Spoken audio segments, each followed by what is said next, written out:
আমরা আমাদের আজকে রাত্রিকালীন ক্লাসে এই আমাদের যে পূর্ববর্তী পরীক্ষায় যে সকল প্রশ্ন এসেছিল সেগুলো নিয়ে আমরা আলোচনা করব। আসলে সকল প্রশ্ন কিন্তু গুরুত্বপূর্ণ হয় না, এর মধ্যে যেগুলো গুরুত্বপূর্ণ সেগুলো নিয়ে আমরা আলোচনা করব। যেমন আমরা গতকালকে সর্বশেষ যেটা আলোচনা করেছিলাম যে বেওয়ারিশ সম্পত্তি বলতে কি বোঝেন। বেওয়ারিশ দাবিদারবিহীন বা মালিকবিহীন সম্পত্তি পেলে পুলিশের করণীয় কি।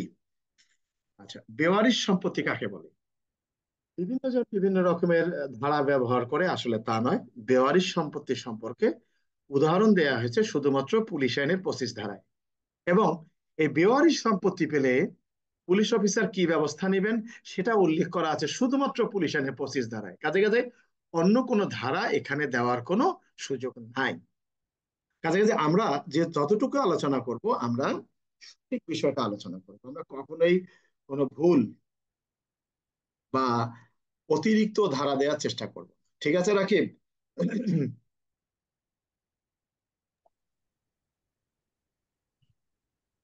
রাকিবকে শুনতে পাচ্ছ? সঠিক স্যার, শুনতে পাচ্ছি স্যার। আমাদের মোবারক কোথায়? জাফর ইকবাল, ক্যামেরা বন্ধ কেন? আচ্ছা,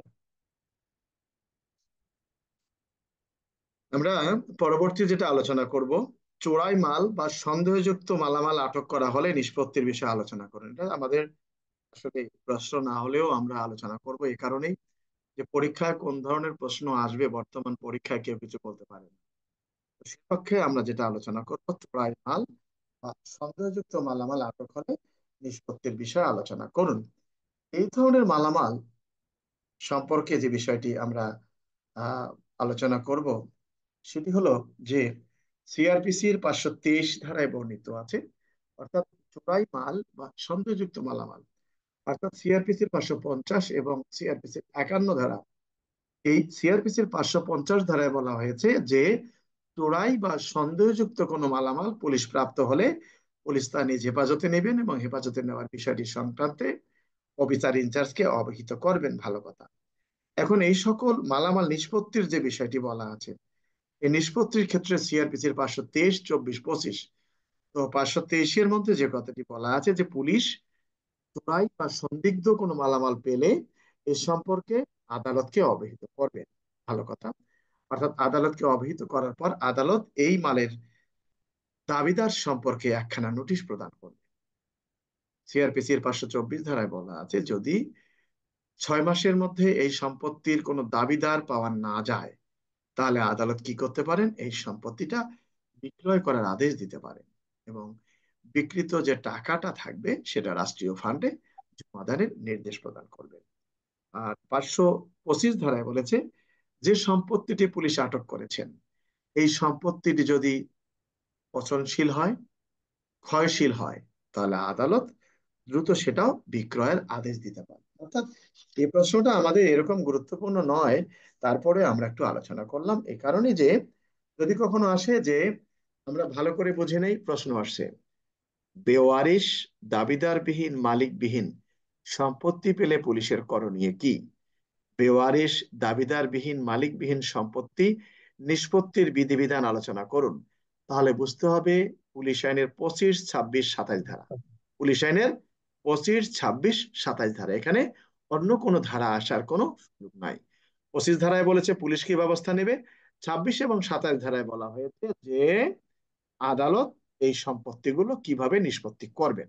আচ্ছা, আবার প্রশ্ন আসছে যে চোরাই বা সন্দিগ্ধ মালামাল পেলে পুলিশের করণীয় কি।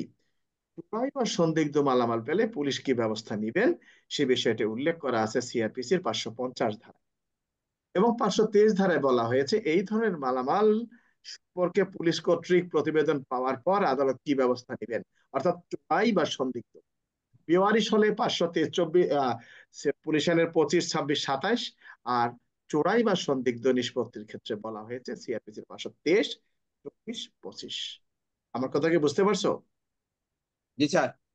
এখানে কোনো পিআরবির কোনো প্রশ্ন আসবে না যে পিআরবি 379 অমুক তমুক হাবি জাবি, এগুলো সব ভুয়া। কারণ আমরা আইনের বাইরে কেউ নেই। আমার কথা কি বুঝতে পারছো? জি স্যার। সঠিক স্যার। আমরা আইনের বাইরে কেউ নই।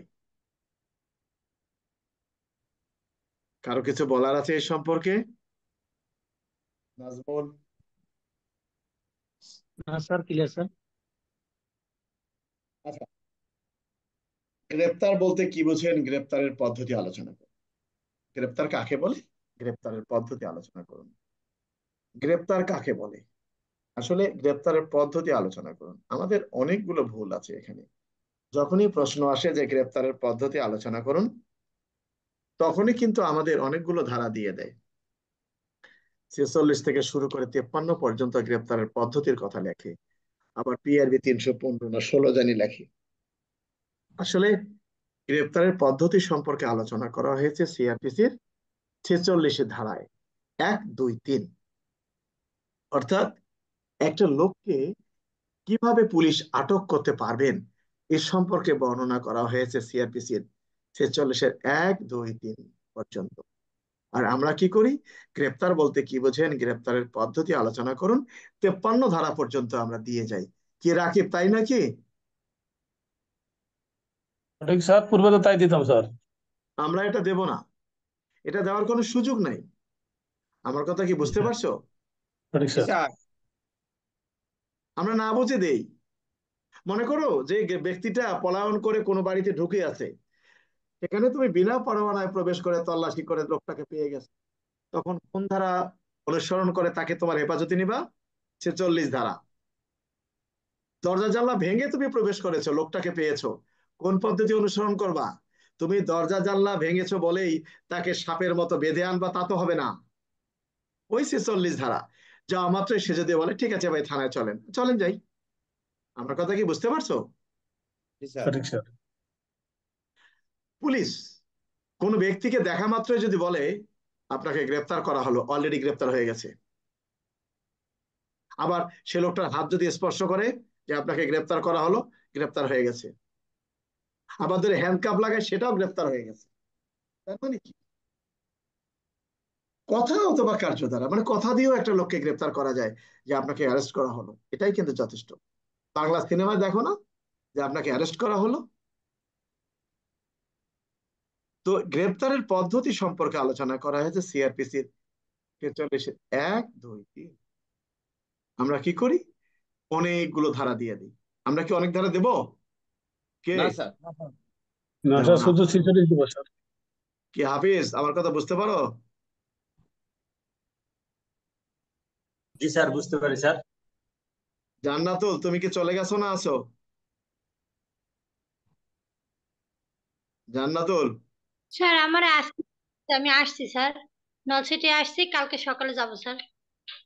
ক্যাম্পিং এ যাবা? জি স্যার, কালকে ক্যাম্পিং এ যাব। গুড।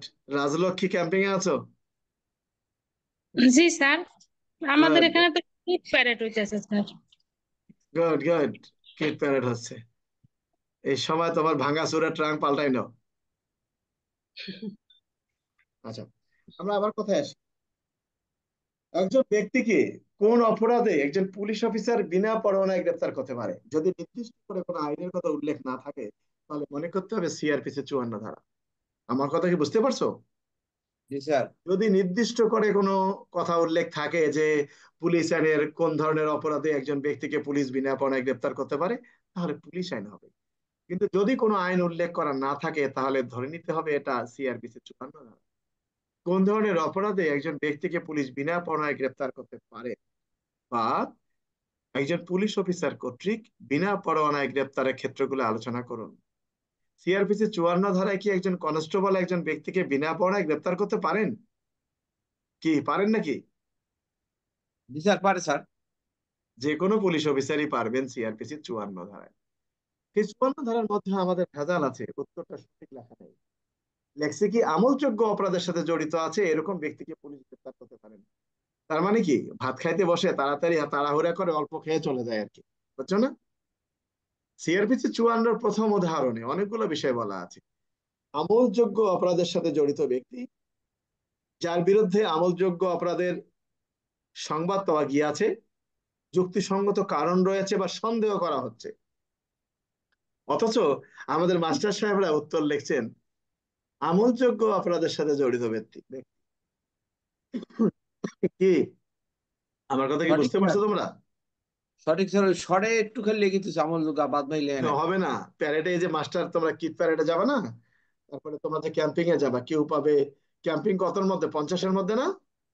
Camping sir 20 mark. দেখা যাবে কেউ 20-এ পাইছে আর তোমরা পাইছো 12-13। তুমি কি কাপড় চোপড় ছাড়াই গেছো নাকি প্যারেডে? না স্যার। এটার কারণ আছে। কারণটা হলো পরিষ্কার পরিচ্ছন্ন তোমার সাজগোজ, তোমার চেহারার অবস্থান। অনুরূপ ভাবে তোমাকে প্রশ্নের নাম্বার বেশি পাইতে গেলে যেটা সঠিক উত্তর সেটাই লিখতে হবে। তোমাকে কে শিখাইছে যে আমলযোগ্য অপরাধের সাথে জড়িত ব্যক্তি একটা লাইন লিখলে, বাকি তিনটা? একসাথে 4জন লোক আছে, একজন আমলযোগ্য অপরাধের সাথে জড়িত, আর একজন জড়িত মানে তার মানে মামলা হয়ে গেছে তার নামে, আর একজন সন্দেহ করা হচ্ছে, আর একজন যুক্তিসঙ্গত খবর পাওয়া গেছে বা সংবাদ পাওয়া গেছে, মানে অন্য থানায় হয়েছে। তুমি কি করবা? সবারই ধরুন। কাউরি ছাড়বে না। এরপরে বলা আছে যাহার নিকট ঘর ভাঙার সরঞ্জাম পাওয়া যাবে। আর এই কথাটা কে লিখবে? তিনি যদি তার উপযুক্ত প্রমাণ দিতে না পারেন। এ কথাটা কি লিখবে? যাহাকে সরকার কর্তৃক ফেরারি হিসেবে ঘোষণা করা হয়েছে বা এই আদালত কর্তৃক ফেরারি হিসেবে ঘোষণা করা বা হুলিয়া প্রদান করা হয়েছে। যাহার নিকট চোরাই মাল পাওয়া যাইবে তিনি যদি তার উপযুক্ত প্রমাণ দিতে না পারেন, সেক্ষেত্রে এই কথাগুলো কে লিখবে? চোরাই মাল যাহার নিকট পাওয়া যাইবে, গোল্লার সাথে গোল্লা, লাস্টে দেখা গেল পাস করছো কিন্তু নাম্বার পাইছো তুমি 10-এর মধ্যে 6, আর যে সুন্দর করে লিখছে সে পাইছে 9। তো প্রমোশন তার হবে নাকি তোমার হবে? না স্যার। আমরা কি করব? আমরা সম্পূর্ণটা লিখবো, যেহেতু বই দেখে পরীক্ষা। আমার কথা কি বুঝতে পারছো না, বোঝা নাই? জি স্যার। হ্যাঁ, কে? নাজমুল হোসেন খান, আমার কথা বুঝতে পারছো? আর বুঝতে পারছি স্যার। স্যার হ্যাঁ সামেদুল, বলো।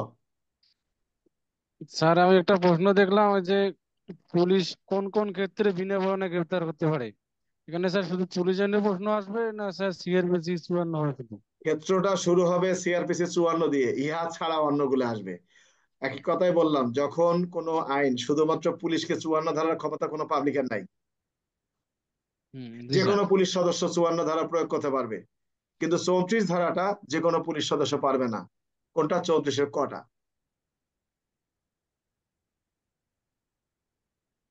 বুঝতে পারছো? এগুলো অনেক ভেজাল আছে এগুলো। শোনো, আইনটাকে কেউ পড়তে চায় না, আইন না পড়লে যেটা হয় সেটাই। আমার কথা বুঝতে পারছো? জি স্যার। জি স্যার। আচ্ছা, একজন পলাতক ব্যক্তিকে আদালতে হাজির করার জন্য আদালত কি কি ব্যবস্থা নিতে পারেন? একজন পলাতক ব্যক্তিকে আদালতে হাজির করার নিমিত্তে আদালত কি কি ব্যবস্থা নিতে পারেন? এটা কোন ধারার প্রশ্ন? সিআরপিসি।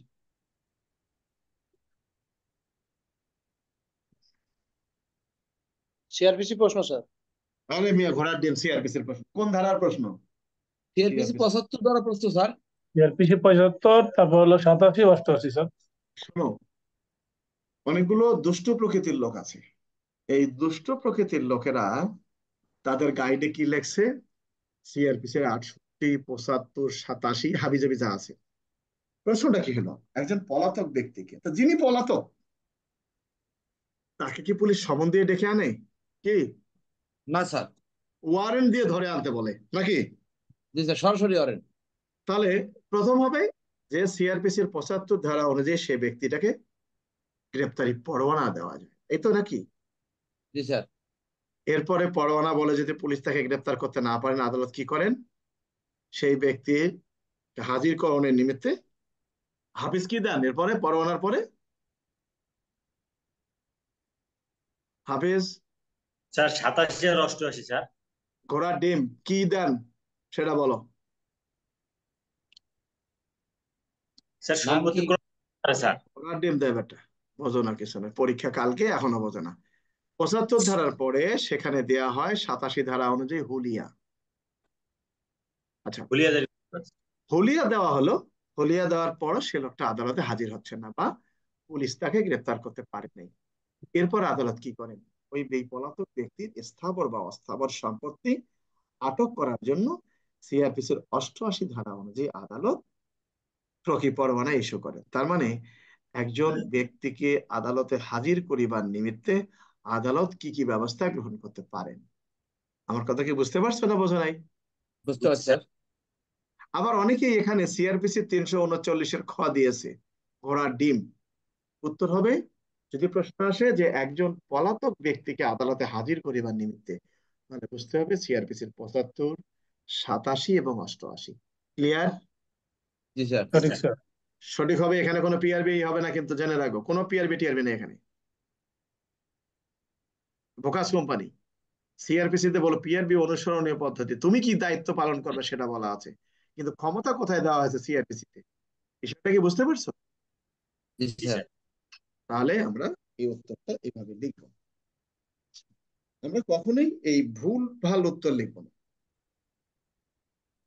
তার গাইডে কি লেখছে, দেখা গেল তুমি পরীক্ষা দিচ্ছ, তোমার ডাইনালারা কত সুন্দর করে লিখতেছে, ঘাবড়াবা না তুমি, তোমার ঘাবড়ানোর কিছু নাই। তুমি তোমারটা সঠিকটা দেখে লিখবা। কে? জি স্যার। জি স্যার। এটা শিখো আগে। আচ্ছা, একটি আইনি সমাবেশ কখন বেআইনি সমাবেশে পরিণত হয়?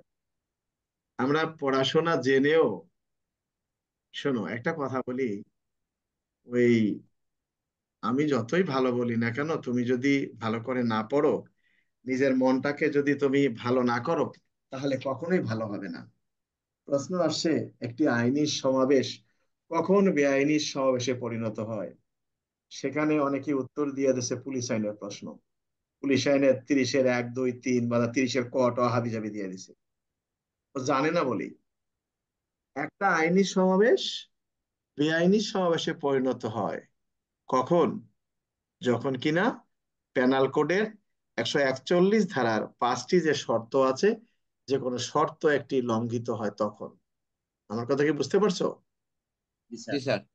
ভালো করে বোঝো, একটি আইনি সমাবেশ কখন বেআইনি সমাবেশে পরিণত হয়, একটি বৈধ সমাবেশ কখন অবৈধ সমাবেশে পরিণত হয়, একটি বৈধ জনতা কখন অবৈধ জনতায় পরিণত হয়। সবারই মানে হলো, উত্তর হলো সিআর প্যানাল কোডের 141 ধারা। আমার কথা কি বুঝতে পারছো না বোঝো নাই? বুঝতে পারছি স্যার। বুঝছি তোমার তোমার মাস্টাররা বই লেখে আজ পর্যন্ত দণ্ডবিধি লেখা যে নিষেধ, এই দণ্ডবিধিটা সারাতে পারে নাই, পেনাল কোড লেখাই জানে না, এখনো দণ্ডবিধি বলে। তোমরাও তাই দণ্ডবিধি শেখো, কিন্তু আমার এই ক্লাসের লোকজন কিন্তু কখনো দণ্ডবিধি ব্যবহার করে না, আমি জানি যতটুকু। সবাই তারা না স্যার, পেনাল কোডই আমরা লেখে। প্যানেল কোড লিখি। দণ্ডবিধি বলা নিষেধ হয়েছে অনেক আগে, তাও বেশ কয়েক বছর, তাও গোটা 10 বছর হলো স্যার, দণ্ডবিধি ব্যবহার করা যাবে না। হ্যাঁ বলো। স্যার আমরা যদি পিআরবি বলা শুধু পিআরবি লিখি, সমস্যা আছে? যথেষ্ট, প্রবিধান অথবা পিআরবি যথেষ্ট, তোমার কাছে এত অনেকে ভেজাল নাই। অনেকে শোনো, আবার বলে যে পিআর লিখতে বলে, শুধু পিআর কেন? পি লিখতে বলে। পুলিশ রেগুলেশন বেঙ্গল ওটা বাদ আছে নাকি? কোন এই নোটিফিকেশনে বলে। আছে? হুম, কোনো আদেশ আছে? না স্যার, জানার সাথে নাই স্যার। এ সমস্ত কারো কথা লিখবা না, এ সমস্ত ফোকাস। এই লোকগুলো দুষ্ট প্রকৃতির লোক, এগুলো আমাদের ক্ষতিকর। এই বাস্তব দেখো, পুলিশ ডিপার্টমেন্টের আজকে রাস্তা পথে পুলিশ ডিপার্টমেন্ট চলতে পারে না, পুলিশের লোকজন লজ্জায় না হয়ে চলতে পারে না। লজ্জা কিছু নেই, চাকরি করতে গেলে এরকম সমস্যার সম্মুখীন হতে হয়। হুম। তো স্যার অনুমতি দিলে একটা কথা বলতাম স্যার। বলো। স্যার ওই যে আগের প্রশ্ন স্যার, পলাতক ব্যক্তিকে আদালতে হাজির করতে, ওইটা স্যার বুঝছি স্যার। কিন্তু যদি প্রশ্ন আসে স্যার যে কোনো ব্যক্তিকে আদালতে হাজির করতে বাধ্য, সেক্ষেত্রে কি স্যার এই তিনটাই দিব প্রযোজ্য? না, 75, কোনো 87? ব্যক্তিকে আদালতে হাজির হতে বাধ্য করার নিমিত্তে, বাধ্য মানে কি, তাকে একটু একেবারে বাধ্য করার জন্য জি স্যার। সমন, সেখানে সিআরপিসির 68 ধারা শুধুমাত্র যোগ হবে, আর কিছু হবে না। যদি পলাতক আসামির কথা উল্লেখ না থাকে, জি স্যার। যদি আসামির কথা উল্লেখ না থাকে, তাহলে সেখানে 68 ধারা আসবে। আর 68, আসামি হলেই তখন 75, 87, 88। যাও, আমরা এত গল্পতে না যাই, তাহলে আমরা মোটামুটি বুঝলাম। আচ্ছা, তাহলে ভালো কথা, বেআইনি সমাবেশ ছত্রভঙ্গ করার ক্ষেত্রে পুলিশ কি কি পদক্ষেপ গ্রহণ করতে পারে? বেআইনি সমাবেশ ছত্রভঙ্গ করার ক্ষেত্রে পুলিশ কি কি পদক্ষেপ গ্রহণ করতে পারেন হাফিজ?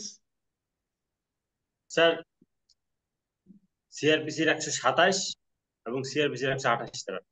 হাফিজের জন্য সবাই একটা তালি দাও সবাই, কারণ ও ভালো একটা কিছু করতে ভালো পারছে। কিছু শিখছে স্যার, অনেক ভালো। এবং স্যার তার একটা জিনিস হাফিজ, স্যার, তুমি পরীক্ষা দিয়ে আসা, মনে করো তোমাদের আগামী মাসে পরীক্ষা, আমি তো আবার ক্লাস শুরু করব, বুঝতে পারছো? তুমি ক্লাস জি শুরু স্যার। করবা, তোমার প্রমোশন হোক আর না হোক, হ্যাঁ, আমি আছি তুমি স্যার। 1 বছর ক্লাস করলে আমার বিশ্বাস তুমি যে পারছো, যে হাফিজ পারতো না। কি সামিদুল? জি স্যার। কারণ স্যার একটা জিনিস তার আছে কি জানেন স্যার, কে? কিছু না পারলে স্যার প্রয়োজনে ফোন দেয় স্যার, আগ্রহ আছে স্যার, এটা তো দরকার। আমার প্রায় ফোন স্যার দেয় স্যার। হ্যাঁ বলো। স্যার আমরা রংপুর থেকে 3 জন আছি স্যার নতুন ব্যাচের জন্য আপনার। আচ্ছা ভাই, অসুবিধা নাই, আল্লাহ রহম করুক। তোমরা দুজন আগে ভালোভাবে পাশ করো, আমার ছাত্ররা ভালোভাবে পাশ করুক, এটা আমি আশা করি। এই যে কালকে আমার অন্যান্য ছাত্রদের এমসিকিউ আছে, আল্লাহ তাআলা যেন ওদেরকে সম্মানটা রক্ষা করে ওদের। আমি আমি তো আমার নতুন সাধ্য ছাত্র স্যার, আমি নতুন ছাত্র স্যার। হ্যাঁ, ধন্যবাদ ভাই। আমি আমার সাধ্যমতো চেষ্টা করি। হ্যাঁ, তো ইনশাল্লাহ তোমরা স্যার। তোমরা যারা নতুন আছো, তোমাদের এই মনের ভুল ভাঙাইতে ভাঙাইতে আমার 4 মাস 5 মাস চলে যায়, কি তাই না? সোহেল, কয়বার যায়? আর এই নতুন যারা আসবে তারা তো ওই যে পুরাতন গুলো আগে আগে ভুলেই তো হবে। তাছাড়া তো কোনো উপায় নাই। মাথা করতে করতে 3-4 মাস যাই এবং স্যার। 4 মাস আমি যাবে। আমি এটা আশাবাদী, আল্লাহ তাআলা যদি তোমাদের সবাইকে সুস্থ রাখে, তোমরা যদি পরীক্ষা লিখতে পারো, তোমরা ভালো রেজাল্ট করবে, কারণ আমি যেভাবে পড়াইছি এভাবে পড়ানোর লোক নেই। না তোমার স্যার, এই আপনি বলছেন এটাই সঠিক স্যার। আল্লাহর রহমতে আমার মনে হচ্ছে আমাদের ব্যাচের মোটামুটি সবাই ভালো রেজাল্ট করবে। আল্লাহ ভরসা, দেখা যাক। যাক, গল্প শেষ তাহলে। বেআইনি সমাবেশ ছত্রভঙ্গ করতে পুলিশকে কোন কোন ক্ষমতা দেওয়া হয়েছে? কোনো ধারা হবে না, সিআরপিসির 127 এবং 28 ধারা ছাড়া। তাহলে আমরা কি লিখবো? যে বেআইনি সমাবেশ ছত্রভঙ্গ করতে পুলিশকে যে সকল ক্ষমতা দেয়া হয়েছে তাহা নিম্নরূপ। তাহলে কি আমাদের লেখাটা সুন্দর হবে না? জি কি? স্যার। জি স্যার। এরপরে আমরা কি লিখবো? এক, সিআরপিসির 127 ধারায় উল্লেখ করা আছে, প্রত্যেকটি বেআইনি সমাবেশ ছত্রভঙ্গ করিবার জন্য থানার ভারপ্রাপ্ত কর্মকর্তা নির্দেশ প্রদান করতে পারেন, এবং থানার ভারপ্রাপ্ত কর্মকর্তা নির্দেশ পাওয়া মাত্রই বেআইনি সমাবেশের সদস্যগণের দায়িত্ব হবে ছত্রভঙ্গ হওয়া। দুই, সিআরপিসির 128 ধারায় উল্লেখ করা আছে, সিআরপিসির 127 ধারা অনুযায়ী ব্যবস্থা গ্রহণ করিবার পরও যদি কোনো বেআইনি সমাবেশ ছত্রভঙ্গ না হয়, সেক্ষেত্রে থানার ভারপ্রাপ্ত কর্মকর্তা এই বেআইনি সমাবেশ ছত্রভঙ্গ করিবার নিমিত্তে বেসামরিক পুরুষ ব্যক্তির সাহায্য নিতে পারবেন, শক্তি প্রয়োগ করতে পারবেন, প্রয়োজনে বিনা পরোয়ানায় গ্রেপ্তার করতে পারবেন। সিআরপিসির 127 এবং 128 ধারার বিধান পালন করিবার পরও যদি কোনো বেআইনি সমাবেশ ছত্রভঙ্গ না হয়, সেক্ষেত্রে সংশ্লিষ্ট থানার ভারপ্রাপ্ত কর্মকর্তা বিআরবি 153 বিধি অনুসরণ করে আগ্নেয়াস্ত্র ব্যবহার করে বেআইনি সমাবেশ ছত্রভঙ্গ করতে পারবেন। মাইরে ফেলার কথা দরকার নেই তো, আমার প্রশ্নে আসছে ছত্রভঙ্গ করতে পারবেন, আমার কি মারার কথা আসছে কি? না স্যার। এই জিনিসটা বোঝে। লুৎফরের পোস্টিং কোথায়? স্যার আমি ট্রাফিকে আছি স্যার, জেলা রংপুর জেলা ট্রাফিকে স্যার। যাক, ভালো, ভালো হয়েছে। তুমি কি এবার পরীক্ষা দিবা? জি স্যার, ইনশাল্লাহ স্যার, তো নিয়োগ তোমাকে করছি কি স্যার। বললো হঠাৎ করে আর 4 দিন 5 দিন আছে পরীক্ষার, ক্লাসে আসতে? আমি আপনার সন্ধানটা স্যার যে হাফিজ ভাইয়ের কাছে পাইলাম স্যার, চিন্তা করলাম যে শেষ মুহূর্তে যে স্যারের কাছে একটা দিক নির্দেশনা ভালো একটু তাও পাই। পাস করবা, তাও পাস ইনশাল্লাহ স্যার। করবা আল্লাহ দিলে, যদি সঠিকটা পড়তে চাও তাহলে পাস করবা। গল্প শেষ। তাহলে কি আমরা বুঝতে পারছি বেআইনি সমাবেশ ছত্রভঙ্গ করার ক্ষেত্রে পুলিশকে কোন কোন ক্ষমতা দেওয়া হয়েছে? 127, 28 এই ধারার ব্যবস্থা গ্রহণ করতে পারি নাই, 153 চলে যাব, পিআরবি, ঠিক আছে? জি আগ্নেয়াস্ত্র স্যার। ব্যবহার করব, এখানে মরার কথা তো দরকার নেই, আগ্নেয়াস্ত্র ব্যবহার করে ছত্রভঙ্গ করতে পারবেন। আমার তো বলে নাই যে পুলিশ বেআইনি সমাবেশ ছত্রভঙ্গ করতে কারো মারে ফেলতে পারে কিনা, তাকে বলছে কি না সোহেল? স্যার হ্যাঁ বলো। তখন কি স্যার আমরা ওই যে 100 বা 103 এই কথাটা উল্লেখ করবো এগুলো কিনা স্যার? দরকার নাই, দরকার নাই তোমার। শোনো, 127 যে বলা আছে কি জন্য যাবে, তুমি হয়তো এটা বলতে পারো যে পরিস্থিতি যদি এমন হয় যে দেহ এবং সম্পত্তি রক্ষার অধিকার প্রয়োগ না করলে, হ্যাঁ, দেহ সম্পর্কিত আঘাত বা সম্পত্তি সম্পর্কিত আঘাত আসার সম্ভাবনা রয়েছে, এগুলো না দিলেও চলে। তাহলে 153তে তোমার বেআইনি জনতা শর্ত ব্যবহার করার জন্য আগ্নেয়াস্ত্র ব্যবহার করার ক্ষমতা দিয়েছে, তো অন্য ওখানে নথিতে সব যাওয়ার আছে, দরকার কি? ওখানে তো সব আছে স্যার।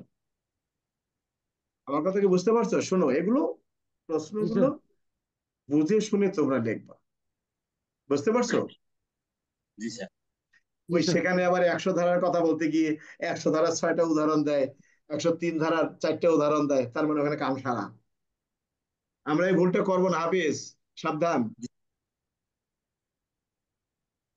আমরা কোনো নকলকে পছন্দ করি না, নকল করব না। গাইডের ভিতরে আহ, পুলিশ হ্যান্ডবুকের ভিতরে কোনো গাইডের কোনো কিছু কাইটা কুইটা নিব না, যদি নেও কেউ তার খবর আছে। না স্যার, আমি এগুলো করি না স্যার। আর মনে করো রাত পোহালে পরীক্ষা, ফোন আসবে, এই তাড়াতাড়ি এইটা পর, এটা বিশ্বাস করবা না। যা। কাউকে দেখাবো না, কারোটা দেখবো না। জি স্যার। তোমার ব্যাটসম্যান যতই থাক, তুমি তাকে দেখাচ্ছ তোমার খাতাটা নিয়ে রেখে দিছে, কি হলো তোমার? আর তুমি এসে কি করবা? স্যার আমার নির্দোষ স্যার, কিন্তু তুমি কেন দেখতে চেয়েছিলে ওর? কেন? তোমাকে পড়াই নাই আমি? তুমি নিজের বই উল্টায় পাল্টায় দেখবা, কেউ ডিস্টার্ব করলে প্রয়োজনে আলাদা এক জায়গায় চলে যাবা। তুমি অন্য কারো সাহায্যের জন্য ক্লাস করো নাই। কি নাজমুল? হ্যাঁ সঠিক স্যার। কে রাজলক্ষ্মী? জি স্যার। সাহস আছে? আছে স্যার। গুড। স্যার রাজনীতি আমার না দেখালে বাইন্ধে রাখবো, আমার এই দিন অনেকগুলো গ্যাপ গেছে স্যার। কে রাজলক্ষ্মী তোমার সাথে? জি জি স্যার, ও স্যার, আমার সামনে। দুজন একসাথে আছি স্যার। আচ্ছা, দেখো অসুবিধা নেই। আচ্ছা, সমনের ক্ষেত্রে আমরা বলি সমন জারির পদ্ধতি আলোচনা করুন। যদি কখনো প্রশ্ন আসে সমন বলতে কি বোঝেন, সমন জারির পদ্ধতি আলোচনা করুন। সমন বলতে কি বোঝেন, কে সমন জারি করতে পারে, সমন জারির পদ্ধতি, সমন জারির পদ্ধতি আলোচনা করুন। কত ধারায় সমন জারির পদ্ধতির কথা বলা হয়েছে? 68 ধারা স্যার। CrPC 69 sir. সিআরপিসির 69-এর 1 থেকে শুরু করে 3 পর্যন্ত সমন জারির পদ্ধতির কথা বলা হয়েছে। জি স্যার। তুমি 72 ধারার কথা আছে, 71 ধারার কথা আছে, 70 ধারার কথা আছে। সেখানে সমন জারি করতে গিয়ে লোকটাকে পেয়ে গেলা, তুমি দেখলা এখানে কি বলছে, যেখানেই যাও না কেন সমন জারির পদ্ধতি তোমাকে অনুসরণ করতে হবে 69-এর 1, 2, 3, এছাড়া সুযোগ নেই। আর বাকিগুলো যে যদি সমনের ব্যক্তিটা এরকম হয় তাহলে কি করব, এরকম হলে কি করব। আমার কথা কি বোঝা গেছে? জি জি স্যার। স্যার। এখন যদি প্রশ্ন আসে সমন জারির পদ্ধতি আলোচনা করুন, এ কোন ধারা দিল দরকার নেই, আমরা সিআরপিসির 69-এর 1, 2, 3 লিখে দিয়ে হাঁটা দেবো, ঠিক আছে? জি স্যার। সঠিক স্যার। আচ্ছা, আর যদি প্রশ্ন আসে সমন প্রদত্ত ব্যক্তিকে বাড়িতে পাওয়া না গেলে করণীয় কি, তাহলে মনে করবো 70 ধারার প্রশ্ন। সমন প্রদত্ত বা ব্যক্তিকে বাড়িতে পাওয়া না গেলে ওই বাড়িতে কোনো সাবালক পুরুষ সদস্যের নিকট সমনটি প্রদান করতে পারবে। বিষয়টা বুঝতে পারছো? জি জি স্যার। স্যার। এরপরে বলছে যে সমন প্রদত্ত ব্যক্তিটা বাড়িতে কোনো সাবালক পুরুষ নাই, তা বলছে যে সেক্ষেত্রে সমনটি লুকিয়ে জারি করা যাবে, প্রকাশ্য স্থানে পাঠ করেও জারি করা যাবে। কি বলছে না কথাটা? জি জি স্যার। স্যার। এরপরে বলছে সমন প্রদত্ত ব্যক্তিটা একটা সরকারি কর্মকর্তা, তার কার কাছে সমনের কপিটা পাঠাবো? বলছে যেহেতু সে সরকারি কর্মকর্তা, সে হুট করে চলে, বা সরকারি কর্মচারী হুট করে অফিস থেকে চলে আসলে তো ভেজাল হবে। তাহলে কি করব, সে যে অফিসে কর্মরত আছে সেই অফিসের চিফ বরাবর সমনের কপিটা প্রেরণ করতে হবে। আমার কথা কি বুঝতে পারছো না, বোঝো নাই? বুঝছি স্যার। আমার কথা বুঝতে পারছো? জি স্যার। তাহলে আমরা কি একটা জিনিস আলাদা আলাদা করে লেখা আছে। সমন বলতে কি বুঝেন? মনে করবো 68-1। সমন কে জারি করতে পারে? 68। যা চাইছে তাই লেখ। যদি প্রশ্ন আসে সমন বলতে কি বুঝেন বা সংজ্ঞা লিখন সমন, আমরা 68-1 যে উত্তরটা আছে এইটুকু দেব। 2 আমাদেরকে চায় নাই। প্রশ্ন যদি আসে সমন প্রদত্ত ব্যক্তিকে বাড়িতে পাওয়া না গেলে করণীয় কি, তাহলে বুঝতে হবে 70 ধারার প্রশ্ন, 71-72 চাপ নেই। আমরা হুদায় ওই যে মুখস্থ করে গেছি সমন বলতে কি বোঝেন, সমন জারির পদ্ধতি আলোচনা করুন, 74 ধারা পর্যন্ত দিয়ে থুয়ে দিছি। এখানে 1.5 ঘন্টা চলে গেছে। বুঝতে পারছো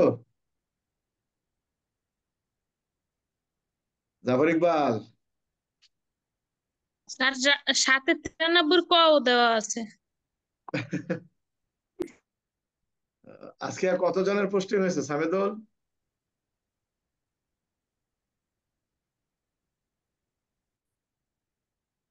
তাহলে আমরা বিষয়টা বুঝলাম যে এই বিষয়, তাই না? আচ্ছা দেখ কিভাবে সমনটা জারি করতে হয়। আমরা চলে আসি তল্লাশি বলতে কি বুঝেন, এটা তোমাদের জন্য গুরুত্বপূর্ণ প্রশ্ন। তল্লাশি বলতে কি বুঝেন, তল্লাশির পদ্ধতি আলোচনা করি। তল্লাশি কাকে বলে? দেখো অনেক গাইডে উল্টাপাল্টা লেখা আছে। তল্লাশির কোনো গাইডে যেভাবেই লেখা থাক না কেন, আইনের কোথাও কোনোভাবে এভাবে উল্লেখ করা নাই। তবে আমরা বুঝি তল্লাশি হলো কোনো কিছু খোঁজাখুঁজি করা, মানে লুকায়িত কোনো কিছু উদ্ধারের লক্ষ্যে আইন বলে যে অভিযানটা পরিচালনা করা হয় সেটাই তল্লাশি। অর্থাৎ এই তল্লাশি সম্পর্কে যত ধারাই হোক না কেন, শুধুমাত্র পিআরবি 280 বিধিতে বলা হয়েছে তল্লাশি কাকে বলে। আমরা বুঝতে পারি তল্লাশি এটা, পিআরবি 280-তে বলা হয়েছে তল্লাশি কাকে বলে। অনেক গাইডে সিআরপিসির 94, 96, 98, 140টা ধারা দিয়ে রাখছে, বুঝছো? এটা না, তল্লাশির মানেটা হলো কোনো কিছু খুঁজে বের করা। তুমি তোমার ট্রাঙ্কটা খুলে যখন টাকা পয়সা খোঁজো, যারা, আমি তো কনস্টেবল ছিলাম এক সময়, আমি ওই জন্য কথাটা বলি। মনে করো যে তুমি ট্রাঙ্কটা খুললা, ট্রাঙ্কটা খুলে তোমার বইয়ের ভিতরে 500 টাকা থুইছো। এখন কোন বইয়ের কোন পাতায় আছে খুঁজে পাচ্ছ না, লাস্টে ধার একবার। তার মানে কি, আর যদি টাকাটা পেয়ে যাইতে তাহলে খোঁজাখুঁজি করার দরকার আছে? এটাই হলো তল্লাশি করা।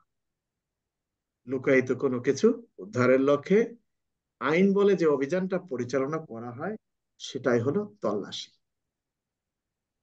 পিআরবি 280। এখন তল্লাশির পদ্ধতি আলোচনা করুন।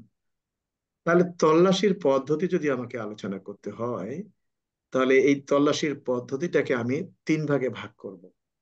তল্লাশির আগে, তল্লাশিকালীন সময়, তল্লাশির পরে।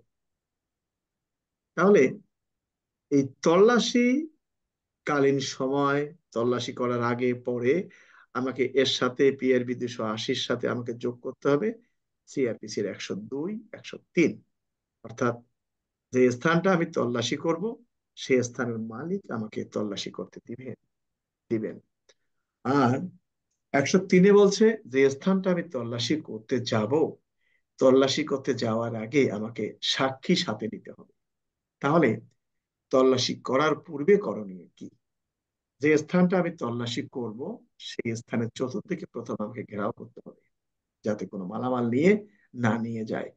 কখনোই কোনো ছাগলের মতো, আমার কথাগুলো খুব খারাপ লাগে, আমি স্পষ্টবাদী মানুষ, ওই ছাগলের মতো ওই পিআরবি 145 বিধি অনুযায়ী সশস্ত্র পুলিশ দল নিয়োগ করব, ভুয়া। এই পিআরবি 145 সশস্ত্র পুলিশ দল নিয়োগ, এটা হলো ব্যাপক হারে দাঙ্গা হাঙ্গামা দেখা দিলে যদি সাধারণ পুলিশ সদস্যের দ্বারা পরিস্থিতি নিয়ন্ত্রণে আনা না যায়, তাহলে থানার ভারপ্রাপ্ত কর্মকর্তা তার থানায় কর্মরত পুলিশ সদস্যদেরকে অস্ত্রে শস্ত্রে সজ্জিত করে ওই দাঙ্গাটা নিবারণ করার জন্য, দাঙ্গাটাকে ছত্রভঙ্গ করার জন্য চলে যাবেন। আর আমি যাচ্ছি বাসা তল্লাশি করার জন্য, বাসা চতুর্দিকে ঘেরাও করব, এইটা বলে আমি 145 পিআরবি ওর যে সশস্ত্র পুলিশ দল নিয়োগ করব। ওদের কান ধরে উঠবাস করা দরকার। জি কি আমার স্যার। কথা শুনলে আমার কথা শুনলে তোমরা একটু চিন্তা করবা স্যার আবার কি কথা কয়। পরে দেখো পিআরবি 145 কি বলা আছে, সশস্ত্র পুলিশ দল নিয়োগ কোন ক্ষেত্রে বলে দেখো। আর আমি গৃহ তল্লাশি করতে যাচ্ছি, সেটা কি আমি দাঙ্গা হাঙ্গামা মোতায়েন করতে যাচ্ছি? আমি কি লিখবো, যে স্থান তল্লাশি করব তার চতুর্দিকে আমাকে ঘেরাও করতে হবে, এর জন্য কোনো ধারা লাগে না। পিআরবি 280-তে বলা আছে তল্লাশিকৃত স্থান যাওয়ার পর আপনি কি করবেন, আপনি ঘেরাও করবেন। এরপর কি করবেন, তল্লাশি কাজে প্রবেশ করার পূর্বে 2 বা ততোধিক ব্যক্তিকে সাক্ষী হিসেবে আপনি ডাকবেন। তারা আসবে, তল্লাশি তালিকায় তাদের স্বাক্ষর নেবেন, তাদের দ্বারা আপনার শরীরটা আপনি চেক করে নিবেন যে আমি কি কি মালামাল নিয়ে প্রবেশ করলাম, এবং তাদেরকে নিয়ে ঘরের ভিতরে আপনি প্রবেশ করবেন। তল্লাশিকালীন কি করবেন, নির্দিষ্ট যদি জিনিসের নাম লেখা থাকে শুধু সেটাই তল্লাশি করবেন, আর যদি না থাকে সম্ভাব্য স্থানগুলো আপনি তল্লাশি করবেন। সেখানে কোনো নারী যদি থাকে, সাধারণত পর্দাশীল নারী, তিনি যদি পরপুরুষের সম্মুখে আসতে অনীহা প্রকাশ করেন তাহলে তাকে সম্মানের সাথে অন্যত্র সরে যেতে বলবেন। এরপর আপনি তল্লাশি করবেন। তল্লাশিকালে যে সমস্ত মালামাল অভ্যন্তরে পাবেন সেটা একটা জব্দ তালিকা বলে জব্দ করে আপনি হেফাজতে নেবেন, এবং এই তল্লাশি তালিকার একখানা কপি আপনি কাকে দিবেন, ওই গৃহকর্তাকে দিবেন। গৃহকর্তা তল্লাশির সময় সঙ্গে থাকলে আপনি তাকে সাথে রাখবেন, কিন্তু সংবাদদাতাকে আপনি সাথে রাখতে পারবেন। সে তো ভুল করে শিকায় দিতেও পারে নাকি। তল্লাশি শেষ, আপনি বের হচ্ছে, আবার ওই সাক্ষী দ্বারা আপনি আপনার দেহটা পরীক্ষা করাবেন যে আপনি এই মালামাল ব্যতীত অন্য কোনো মালামাল নিয়েছেন কিনা। এরপর তল্লাশিকৃত মালামাল নিয়ে থানায় যাবেন, চিঠিতে নোট দিবেন, তল্লাশিকৃত মালামাল থানার সম্পত্তি রেজিস্টার রক্ষণাবেক্ষণকারী অফিসারকে বুঝিয়ে দিবেন এবং আদালতকে অবহিত করবেন। এটাই আপনার কাজ। অফিসাররা তোমার শত্রু না, 40টা ধারা দিয়ে ভর্তি করে লিখতে থাকো তা কিন্তু না। আমার কথা কি বুঝতে পারছো না, বোঝো নাই? রাকিব, বুঝছি স্যার। তাহলে আমরা বুঝলাম তল্লাশি কাকে বলে, তল্লাশির আগে পরে কি করণীয় আছে। যাই হোক, আমরা মোটামুটি আলোচনা করলাম, আমরা আর বেশি একটা আলোচনা করব না। আমাদের গুরুত্বপূর্ণ এগুলো, খুবই গুরুত্বপূর্ণ এখন যেগুলো আমরা আলোচনা করতেছি। তোমাদের কিছু বলার থাকলে বলতে পারো, বলো, কারো কিছু বলার আছে কিনা? তোমাদের কিছু বলার আছে? না স্যার। আচ্ছা,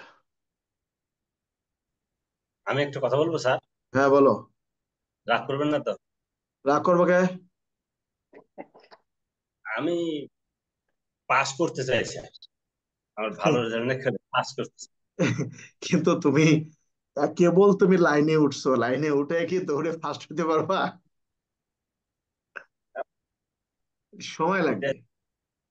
তারপরেও তুমি মনোবল হারাবা না, হ্যাঁ। তুমি যদি ঠান্ডা মাথায় তোমাদের পরীক্ষা দেখে শুনে দাও, তুমি খারাপ করবা না, বুঝতে পারছো? হ্যাঁ, আমার কথা কি বুঝতে পারছো? জি স্যার। ধৈর্য ধরতে হবে স্যার। আমার ইউনিটে দেখলাম একজন আমার র্যাঙ্কে পরীক্ষা দিচ্ছে 2017 সাল থেকে, তাহলে তো অলরেডি 8 বছর চলে। তো স্যার কেবল তার প্রথম একবারে শুরু, অতএব স্যার কিন্তু ধৈর্য ধরতে হবে। হ্যাঁ,